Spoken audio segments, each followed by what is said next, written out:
एक सदस्य की हत्या 2015 में सरेआम कैराना के बाजार में कर दी गई, जो हम लोगों ने संकल्प लिया था कि माफिया और अपराधी के लिए जगह यूपी की धरती में या तो जेल में होगा या उसको जहन्नुम पहुंचा करके रहेंगे। इकरा हसन के गढ़ में योगी की सबसे बड़ी हुंकार, माफियाओं को जहन्नुम या जेल भेजने की दोहराई सौगंध। वेस्ट यूपी की सियासत में आया भूचाल का मिशन 2027 का हो गया आगाज। इधर इकरा हसन जनता के बीच मजबूत कर रही पकड़, उधर योगी कानून व्यवस्था और विकास का रिपोर्ट कार्ड लेकर पहुंचे। क्या कैराना की सियासत में अब शुरू हो गया सबसे बड़ा मुकाबला? कहते हैं चुनाव सिर्फ वोटों से नहीं जीते जाते, चुनाव उससे पहले लोगों के मन में भरोसा बनाकर जीते जाते हैं। और उत्तर प्रदेश की राजनीति में अगर कोई इलाका हर चुनाव में सबसे ज्यादा चर्चा में रहता है तो वो है वेस्ट यूपी। यही वजह है कि सीएम योगी का शामली दौरा अब सिर्फ एक सरकारी कार्यक्रम नहीं माना जा रहा, बल्कि इसे मिशन 2027 की बड़ी राजनीतिक तैयारी के तौर पर भी देखा जा रहा है। क्योंकि जिस इलाके में समाजवादी पार्टी की सांसद इकरा हसन लगातार अपनी मौजूदगी मजबूत करने में लगी है, उसी इलाके में सीएम योगी विकास, कानून व्यवस्था और धार्मिक आस्था तीनों का बड़ा संदेश लेकर पहुंचे। मंच से उन्होंने एक बार फिर साफ शब्दों में कहा कि उनका संकल्प आज भी वही है, माफियाओं को जहन्नुम या जेल पहुंचा कर रहेंगे। दूसरी तरफ सावन के महीने में कांवड़ यात्रा को लेकर शिव भक्तों से भी बड़ी अपील की। ऐसे में सवाल उठना स्वाभाविक है कि क्या योगी ने एक ही मंच से विकास, सुरक्षा और आस्था तीनों मुद्दों के जरिए वेस्ट यूपी की राजनीति में नया संदेश देने की कोशिश की है? क्या यह सिर्फ सरकारी कार्यक्रम था या फिर 2027 की चुनावी बिसात पर चली गई एक बड़ी राजनीतिक चाल? आइए इस पूरी कहानी को विस्तार के साथ समझते हैं। नमस्कार, मेरा नाम है संदीप ओझा और आप देख रहे हैं नव उत्तर प्रदेश। दरअसल सीएम योगी शामली पहुंचे, जहां उन्होंने करीब 589 करोड़ रुपए की विकास परियोजनाओं का लोकार्पण और शिलान्यास किया। कार्यक्रम से पहले उन्होंने पीएससी कैंप का निरीक्षण किया और फिर विजय सिंह पथिक डिग्री कॉलेज में आयोजित जनसभा को संबोधित किया। अपने भाषण में उन्होंने विकास के साथ साथ कानून व्यवस्था को प्रमुख मुद्दा बनाया, उसको एजेंडा बनाया। योगी ने कहा जब भी वो शामली और कैराना आते हैं तो उन्हें अपना एक संकल्प याद आता है। वो संकल्प कौन सा था? संकल्प ये था कि योगी आदित्यनाथ ने बोला था कि वो माफियाओं को या तो जहन्नुम पहुंचाएंगे या फिर जेल पहुंचा कर रहेंगे। एक शरारत के तहत यहां की डेमोग्राफी को बदलने की जो साजिशें हो रही थी, विकास कार्य ठप पड़ा हुआ था, नौजवान हताश और निराश था, बहनें और बेटियां घर से बाहर निकलने में डरती थी। मुख्यमंत्री ने दावा किया कि पहले जिन इलाकों में अपराधियों का खौफ था, वहां अब कानून व्यवस्था का राज दिखाई देता है। उन्होंने कहा कभी बहन बेटियां घर से निकलने में इस इलाके में डरती थी, व्यापारियों में भय का माहौल था, लेकिन अब हालात पूरी तरह से बदल चुके हैं। यानी योगी का संदेश सिर्फ विकास तक सीमित नहीं था, बल्कि उन्होंने साफ कर दिया कि सरकार की प्राथमिकता कानून व्यवस्था पर सख्ती और अपराधियों के खिलाफ कार्रवाई भी रहेगी। लेकिन इस दौरे में एक और बड़ा संदेश छिपा था। सावन का महीना शुरू होने वाला है, उत्तर प्रदेश में कांवड़ यात्रा अपने चरम पर है।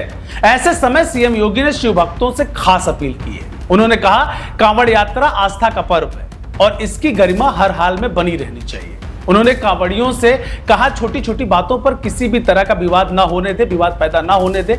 अगर कोई असामाजिक तत्व यात्रा में घुसकर उसे बाधित करता है, उसको बदनाम करने की कोशिश करता है, तो उसे पहचान कर तुरंत अलग कर दे।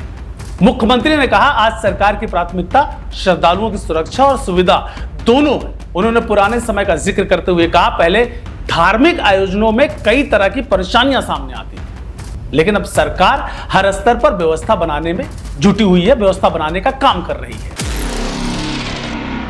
अपने भाषण में मुख्यमंत्री ने शामली और कैराना के पुराने दौरों का भी जिक्र किया। उन्होंने कहा एक समय ये इलाका पलायन, अपराध और भय के कारण राष्ट्रीय चर्चा का विषय रहता था, लेकिन अब तस्वीर बदल चुकी है। उन्होंने दावा किया कि अपराधियों के खिलाफ लगातार कार्रवाई हुई और प्रदेश में कानून शासन स्थापित हुआ। साथ ही उन्होंने दिल्ली देहरादून एक्सप्रेसवे, शामली अंबाला एक्सप्रेसवे और शामली गोरखपुर एक्सप्रेसवे का उल्लेख करते हुए कहा यह क्षेत्र अब विकास की नई धुरी बन चुका है।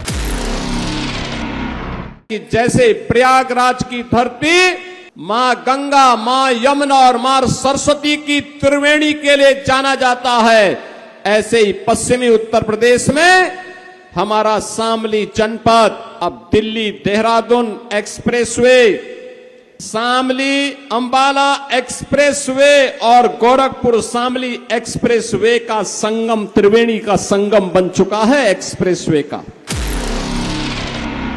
लेकिन इस पूरे दौरे को सिर्फ सरकारी कार्यक्रम मान लेना शायद जल्दबाजी होगी। क्योंकि जिस इलाके में मुख्यमंत्री पहुंचे वही इलाका आने वाले विधानसभा चुनाव में राजनीतिक रूप से सबसे ज्यादा अहम माना जा रहा है। वेस्ट यूपी की राजनीति पिछले कई चुनावों से बेहद दिलचस्प रही है। ये वो इलाका है जहां जाति समीकरण, किसान राजनीति, कानून व्यवस्था और धार्मिक मुद्दे अक्सर चुनावी बहस का केंद्र बनते हैं। इसी क्षेत्र से समाजवादी पार्टी की सांसद इकरा हसन भी आती है। इकरा हसन के बारे में हर कोई जानता है। वो अपने इलाके में बहुत ज्यादा एक्टिव रहती है और समाजवादी पार्टी के प्रमुख चेहरों में गिनी जाती है। उनकी जो भूमिका है बिल्कुल सक्रिय है। जनसभाएं, स्थानीय मुद्दों और जनता के बीच लगातार मौजूदगी के जरिए वो अपनी राजनीतिक पकड़ मजबूत करने की कोशिश कर रही है। समाजवादी पार्टी भी चाहती है कि पश्चिम उत्तर प्रदेश में मुस्लिम, जाट, पिछड़ा और किसान समाज के बीच अपना आधार मजबूत किया जाए। ऐसे समय में सीएम योगी का शामली दौरा राजनीतिक नजरिए से भी अहम माना जा रहा है, क्योंकि सरकार विकास परियोजनाओं, सुरक्षा व्यवस्था और धार्मिक आयोजनों को अपनी उपलब्धि के तौर पर जनता के सामने रख रही है। वहीं विपक्ष स्थानीय मुद्दों, बेरोजगारी, किसानों और दूसरे जन सरोकारों को उठाकर सरकार को घेरने की कोशिश कर रहा है। यानी मुकाबला सिर्फ नेताओं का नहीं बल्कि दो अलग अलग राजनीतिक नैरेटिव का बनता दिखाई दे रहा है। एक तरफ बीजेपी विकास और कानून व्यवस्था को अपनी सबसे बड़ी ताकत बता रही है, तो दूसरी तरफ समाजवादी पार्टी जनता के जुड़े मुद्दों और सामाजिक समीकरणों के जरिए अपनी जमीन मजबूत करने में जुटी है। यानी तस्वीर साफ है। मिशन 2027 की शुरुआत हो चुकी है, बयान भी तेज हो रहे हैं, दौरे भी बढ़ रहे हैं और राजनीतिक संदेश भी लगातार दिए जा रहे हैं। फिलहाल इतना जरूर कहा जा सकता है कि शामली का यह दौरा कई मायनों में महत्वपूर्ण रहा। मुख्यमंत्री योगी आदित्यनाथ ने एक साथ 589 करोड़ रुपए की विकास परियोजनाओं की तोहफा दिया, सौगात दिया। दूसरी तरफ माफियाओं के खिलाफ अपनी जीरो टॉलरेंस नीति दोहराई। उन्होंने कांवड़ यात्रा को लेकर शिव भक्तों से अनुशासन और शांति बनाए रखने की अपील की। वही विपक्ष पर भी तीखे राजनीति हमले किए। उधर समाजवादी पार्टी और इकरा हसन भी पश्चिम उत्तर प्रदेश में अपनी राजनीतिक सक्रियता बढ़ा रहे हैं। ऐसे में आने वाले दिनों में वेस्ट यूपी की राजनीति और दिलचस्प होने वाली है। अब जनता किस रणनीति पर सबसे ज्यादा भरोसा जताती है, इसका फैसला चुनाव के समय ही होगा। लेकिन इतना जरूर साफ है कि शामली से निकला यह राजनीतिक संदेश आने वाले दिनों में पूरे वेस्ट यूपी की सियासत में लंबे समय तक गूंजता रहेगा। देश दुनिया की हर बड़ी, सटीक और भरोसेमंद खबर देखने के लिए अभी विजिट करें हमारे वेबसाइट nowuttarpradesh.com और nownoida.com पर, क्योंकि यहाँ आपको सिर्फ सुर्खियां नहीं बल्कि पूरी जानकारी मिलेगी।